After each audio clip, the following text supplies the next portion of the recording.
Ibadah umroh merupakan hal yang didamba-damba setiap umat muslim untuk berkunjung ke Baitullah menjadi tamu Allah Subhanahu wa Ta'ala. Dalam kesempatan kali ini, Mudli selaku anggota Komisi 1 DPRD Kabupaten Sukabumi bersama puluhan jemaah wilayah Pajampangan melaksanakan ibadah umroh ke Tanah Suci Mekah. Sebelum berangkat, Musli dengan puluhan calon jemaah lainnya melakukan beberapa rangkaian acara dan pembekalan saat pelaksanaan ibadah umroh di Aula Pondok Pesantren Al-Isyraq yang bertempat di Kampung Cikarang Sasak, Desa Sukamukti, Kecamatan Waluran, Kabupaten Sukabumi.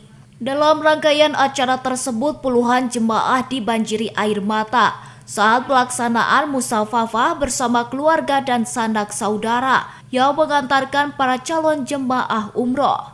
Seperti diketahui, sebanyak 31 jemaah di wilayah Pajampangan yang akan melakukan pemberangkatan ibadah umroh ke Tanah Suci Mekah di bulan Muharram 1446 Hijriah tahun 2024. Alhamdulillah, mohon doa dan doanya nih dari warga masyarakat Jampangkulo, khususnya Kecamatan Waluran. Hari ini pemberangkatan jamaah umroh yang dipimpin oleh Pak Haji Athaillah. Alhamdulillah hari ini berangkat 32 orang dari Pajampangan, 2 orang dari Pelabuhan, 1 orang dari daerah Cikarang.